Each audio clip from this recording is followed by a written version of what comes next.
பணம் சம்பாதிக்கிறது மட்டும் முக்கியம் இல்ல, சம்பாதிச்ச பணத்தை சரியா சேமிக்க தெரியணும். சேமிச்ச பணத்தை சரியா முதலீடு பண்ண தெரியணும். அதை விட நம்ம கிட்ட இருக்க ஒவ்வொரு ரூபாயையும் சரியா கையாள தெரியணும். என்னெல்லாம் பண்ணா இன்னும் அதிகமான பணத்தை சேமிக்க முடியும் அப்படின்னு ஒரு 10 வகையான ட்ரிக்ஸை தான் நம்ம இன்னைக்கு பார்க்க போறோம்.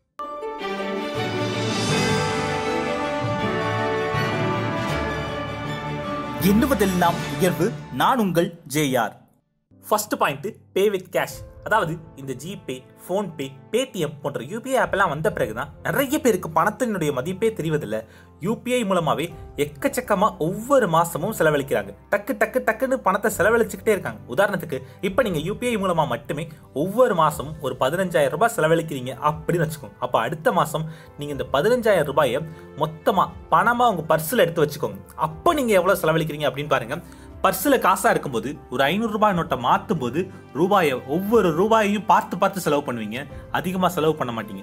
ஆனால் யூபிஐ மூலமாக செலவு பண்ணீங்க அப்படின்னா நிறைய செலவு பண்ணுவீங்க. இப்போ யூபிஐ மூலமாக போன மாதம் மட்டுமே 15,000 ரூபாய் செலவு பண்ணியிருந்தீங்க அப்படின்னா இந்த மாதம் யூபிஐ ஆப் யூஸ் பண்ணாமல் பணமாக கையிலேருந்து கொடுத்துருந்தீங்க அப்படின்னா கண்டிப்பாக அதை விட கம்மியாக தான் செலவு பண்ணியிருப்பீங்க. நீங்கள் ஒரு மாதம் இதை ட்ரை பண்ணி பாருங்கள். நிறைய பேர் இந்த எக்ஸ்பெரிமெண்ட்டை சக்ஸஸ்ஃபுல்லாக ட்ரை பண்ணி நிறைய பணத்தை சேமிக்கவும் செஞ்சுருக்காங்க. அதனால பணத்தை பணமாவே பர்ஸில் எடுத்து வச்சுக்கோங்க. ஒவ்வொரு ரூபாயும் செலவு பண்ணும்போது கண்டிப்பா யோசிச்சு செலவு பண்ணுவீங்க.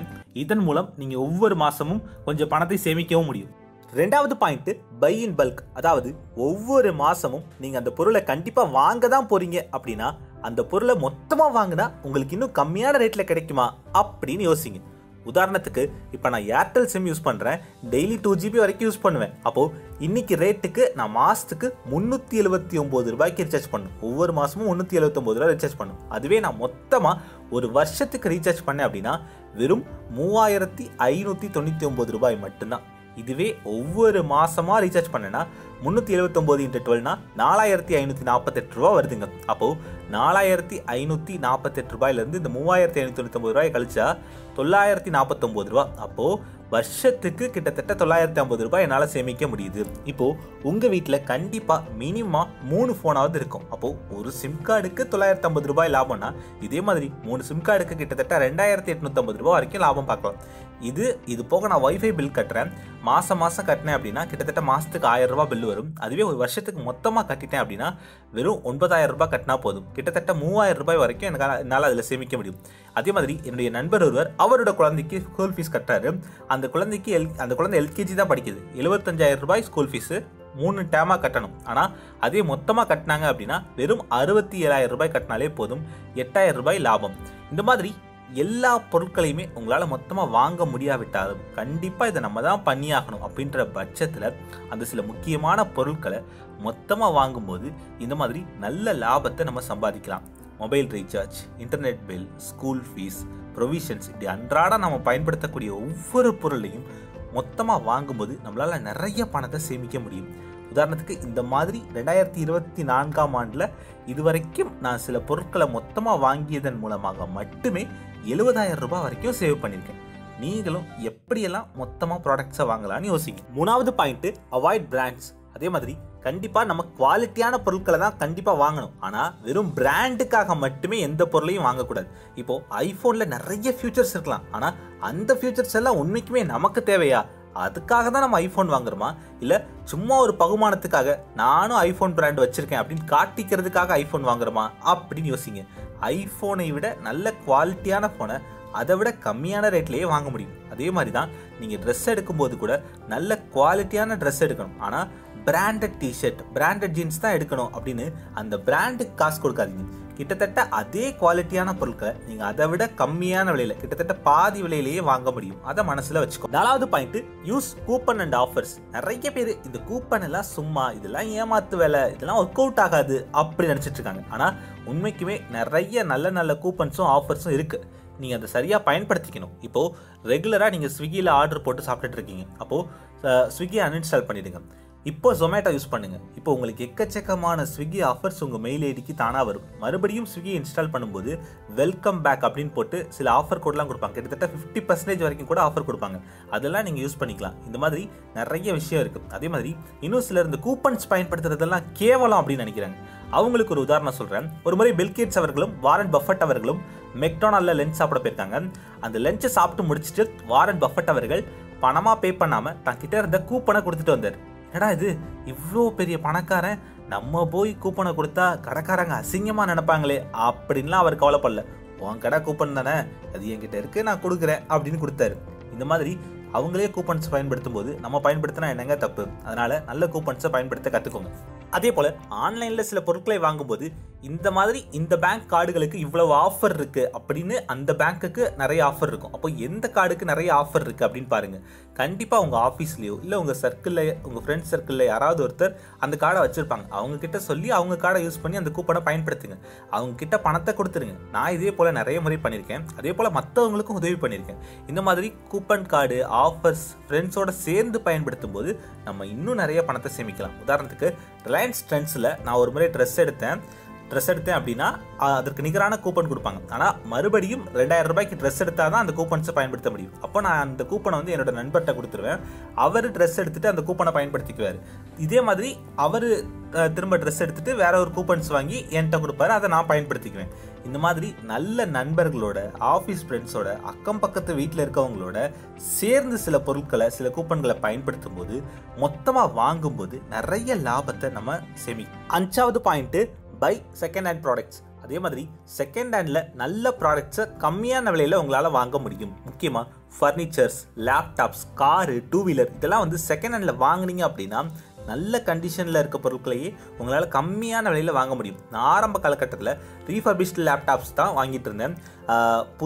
புது லேப்டாப் மாதிரியே தான் இருக்கும். ஆனால் அந்த எல்லாமே செகண்ட் ஹேண்ட் லேப்டாப் தான். அது எல்லாமே ஃபாரின் கண்ட்ரீஸில் ஆஃபீஸில் யூஸ் பண்ண லேப்டாப்பு அப்படின்னு சொல்லுவாங்க. விலையும் ரொம்ப கம்மியாக இருக்கும், உண்மைக்குமே நல்ல கண்டிஷனில் இருக்கும், ரொம்ப வருஷம் வரும். அந்த மாதிரி லேப்டாப்ஸ் தான் நான் ஆரம்பத்தில் யூஸ் பண்ணிட்டு இருந்தேன். நிறைய பேருக்கு அது வாங்கியும் கொடுத்துருக்கேன். இந்த மாதிரி கார் வாங்கும் போதும் செகண்ட் ஹேண்ட்லேயே நல்ல காரை நீங்கள் வாங்க முடியும். இந்த மாதிரி செகண்ட் ஹேண்ட் பொருட்களெல்லாம் வாங்குறது தப்பு அப்படின்னு நினைக்காதீங்க.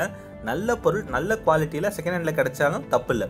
6வது பாயிண்ட்டு, செட் ஸ்டாண்டிங் லிமிட்ஸ். அதாவது ஒரு மாதத்துக்கு நம்ம இவ்வளோக்குள்ளே தான் செலவு பண்ணணும் அப்படின்னு ஒரு பட்ஜெட் போட்டு அந்த லிமிட்டுக்குள்ளே செலவு பண்ணுங்கள். அதே மாதிரி ஒரு வாரத்துக்குள்ளே எவ்வளோ செலவு பண்ணணும், ஒரு நாளைக்கு எவ்வளோ செலவு பண்ணணும் அப்படின்னு ஒரு லிமிட் செட் பண்ணிக்கோங்க. அதுக்கு மேலே கண்டிப்பாக செலவு பண்ணக்கூடாது. 7வது பாயிண்ட்டு, கிவ் குவாலிட்டி கிஃப்ட்ஸ். குடும்பத்தில் உள்ளவங்களுக்கு பிறந்த நாள் இல்லை உங்களோட வெட்டிங் டே இதுக்கெல்லாம் கிஃப்ட் வாங்கணும் அப்படின்னு நினைக்கும் போது உண்மைக்குமே இந்த வீட்டுக்கு நமக்கு என்ன தேவையோ அப்படின்னு யோசிச்சு எல்லாரும் சேர்ந்து முடிவெடுத்து குவாலிட்டியான பொருட்களை, குவாலிட்டியான கிஃப்ட்டை வாங்குங்க. சும்மா எப்போ பார்த்தாலுமே கேக் வெட்டி கொண்டாடுறது, காஸ்ட்லியான ட்ரெஸ்ஸு, காஸ்ட்லியான காஸ்மெட்டிக்ஸு இல்லை ஏதாவது அலங்கார பொருட்கள் இதெல்லாம் கிஃப்டாக கொடுக்கறது மட்டுமே கிஃப்ட்டு கிடையாது. எப்படியோ இந்த பொருளை நம்ம இந்த வருஷத்துக்குள்ளே வாங்க தான் போகிறோம், இது ஒரு முக்கியமான பொருள் அப்படின்னு அந்த பொருள் என்னன்னு யோசிச்சு அதை அவங்க பிறந்தநாளை ஒட்டியோ இல்லை அதற்கு முன்னாடியோ வாங்கி கொடுங்க. இப்போ பிறந்தநாளுக்கு 3 மாதத்துக்கு முன்னாடியே வாங்குற நிலை வருது, அது ரொம்ப முக்கியமான பொருள் அப்படின்னா அப்போ அவங்ககிட்ட சொல்லுங்கள் இதுதான் உன்னோட பர்த்டே கிஃப்ட்டு அப்படின்னு. எனக்கு தெரிஞ்ச ஒரு குடும்பத்தில் ஒரு பாத்திரம் தேய்க்கக்கூடிய ஒரு மிஷின் வாங்கணும் அப்படின்னு யோசிச்சாங்க. அப்போ அந்த குடும்பத்தில் உள்ள அப்பா, அம்மா, ஆண் குழந்தைகள் 2 பேர்கிட்டையும் பேசி, இங்கே பாரு இந்த வருஷம் இந்த மாதிரி நம்ம வீட்டுக்கு தேவையான பாத்திரம் தேய்க்கிற மிஷின் நம்ம வாங்கலான் இருக்கோம், ஆனால் இவ்வளவு ரூபாய் செலவு பண்ணணும் அப்படின்னா பட்ஜெட்டில் துண்டு விழுது. அதற்காக நீங்கள் உங்களுடைய பிறந்தநாள் கொண்டாட்ட செலவுகள், உங்களோட பேக்கெட் மணி இதெல்லாம் கொஞ்சம் குறைச்சிக்கணும். அப்படி குறைச்சா நம்ம இந்த பாத்திரம் தைக்கிற மிஷினை வாங்கலாம். அம்மாவுக்கும் யூஸ்ஃபுல்லாக இருக்கும். இந்த மிஷின் நம்ம வீட்டில் இருந்தால் மற்றவங்க பார்க்கும்போது அம்மாவுக்கும் நமக்கும் ஒரு கௌரவமாக இருக்கும் அப்படின்லாம் பேசி அந்த பாத்திரம் தைக்கிற மிஷினை வாங்கி பயன்படுத்திட்டு இருக்காங்க. இந்த மாதிரி வீட்டுக்கு தேவையான பொருட்களை வாங்க, பரிசுகளாக வாங்க முயற்சி பண்ணுங்கள். 8வது பாயிண்ட்டு, டிலே யுவர் பர்ச்சேஸ். சில நேரங்களில் நமக்கு ஒரு சில ப்ராடக்ட் வாங்கணும் அப்படின்னு ஆசையாக இருக்கும். அது மட்டும் இல்லாமல் அது விலை குறைஞ்சிருக்கு, அது ஆஃபரில் இருக்குது, அது இன்றைக்கி ஒன்று வாங்கினா 1 ஃப்ரீ அப்படின்ற காரணத்துக்காகலாம் அந்த ப்ராடக்டை வாங்குவோம். இது மாதிரியெல்லாம் நம்ம வாங்கக்கூடாது. உண்மைக்குமே அந்த பொருள் நமக்கு தேவைதானா அப்படின்னு ஒரு 10 நாள் யோசிங்க.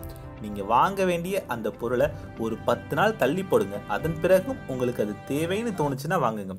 9வது பாயிண்ட்டு, ஈட்டிங் அவுட். அதாவது பெரும்பாலான குடும்பங்களில் ஆன்லைனில் ஆர்டர் பண்ணி சாப்பிட்றது, ஹோட்டலில் சாப்பிட்றதுனால தான் நிறைய பணம் செலவாகுது அப்படின்னு சொல்லப்படுது. மாதத்தில் ஒரு முறை சாப்பிட்டா பிரச்சனை இல்லை, 2 முறை சாப்பிட்டா பிரச்சனை இல்லை. ஆனால் சில குடும்பங்களில் வாரத்துக்கு 2 முறை சாப்பிட்டுட்டு இருக்காங்க. இது ரொம்ப தவறான விஷயம். நீங்கள் ஹோட்டலுக்கு எவ்வளோ பணம் ஸ்பெண்ட் பண்ணுறீங்க அப்படின்னு யோசிங்க. அதை எப்படி கம்மி பண்ணலான்னு யோசிங்க. 10வது பாயிண்ட்டு, நெகோஷியேட் பில்ஸ். எந்த ஒரு பொருளையுமே பேரம் பேசி வாங்க கற்றுக்கோங்க. நீங்கள் ஒரு பொருளை ஒரு 1000 ரூபாய்க்கு வாங்குறீங்க அப்படின்னா கண்டிப்பாா கொஞ்சம் முயற்சி பண்ணால் அதே பொருளை கிட்டத்தட்ட 800 ரூபாய்க்கே வாங்க முடியும். அட்லீஸ்ட் மினிமம் 900 ரூபாய்க்காவது வாங்க முடியும். எந்த பொருளையுமே மினிமம் 10% தள்ளுபடியில் நம்ம வாங்க முடியும். அதற்கு உங்களுக்கு சில நேரங்களில் பேரம் பேச தெரியணும்.